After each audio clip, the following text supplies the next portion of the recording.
നമസ്കാരം പ്രിയപ്പെട്ടവരെ. ഇന്ന് ഞങ്ങൾ 3 പേരും കൂടി വാഴാലിച്ചന്തം കാണാനുള്ള യാത്രയിലാണ്. ഞങ്ങളുടെ ഓട്ടോറിക്ഷയിലാണ് യാത്ര.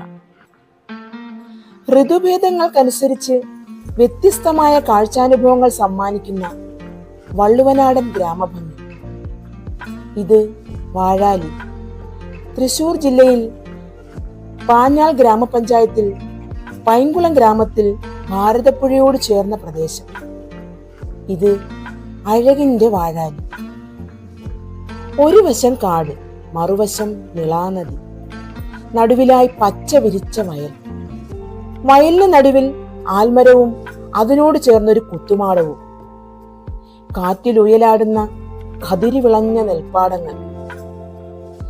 ഇളം നീല ആകാശക്കുടയുടെ കീഴിൽ പച്ച പുതച്ച വയലിന്റെ നടുവിലെ ആൽമരച്ചോട്ടിലിരുന്ന് കാറ്റിലിളകിയാടുന്ന ആലിലകളുടെ സംഗീതം കേട്ടിങ്ങനെ ഇരിക്കാൻ എന്തു രസമാണെന്ന്. ഇങ്ങനെ ആഗ്രഹിക്കാത്തവർ ആരാണുള്ളതല്ലേ? ഞങ്ങൾ ആ ആൽമരച്ചോട്ടിൽ കുറെ നേരം അങ്ങനെ ഇരുന്നു. സമയം പോയത് അറിഞ്ഞതേയില്ല. പ്രകൃതി കനിഞ്ഞനുഗ്രഹിച്ച ഭാരതപ്പുഴയുടെ നിളയുടെ തീരത്തെ വള്ളുവനാടൻ ഗ്രാമഭംഗി. ഒരു ചിത്രം കോറിയിട്ടതുപോലെ കളങ്കമില്ലാത്ത ഗ്രാമീണ സൗന്ദര്യം തുളുമ്പുന്ന ഇടമായതുകൊണ്ട് ധാരാളം സിനിമകൾക്ക് കാഴ്ച വിരുന്നൊരുക്കിയിട്ടുണ്ട് വാഴാലി. ഇവിടുത്തെ ജനങ്ങൾ ഭൂരിഭാഗവും കൃഷിയെ ഉപജീവനമാർഗമാക്കിയവരാണ്. ആ കാവും പരിസരവും എല്ലാം എപ്പോഴും ഭക്തിയോടും ബഹുമാനത്തോടും കൂടി കാണുന്ന ഒരു കൂട്ടം ജനങ്ങൾ.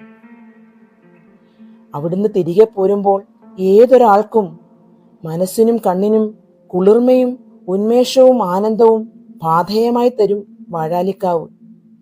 ഇതാണ് വാഴാലിച്ചന്തം. ഇതാണ് അഴകിന്റെ വാഴാലി.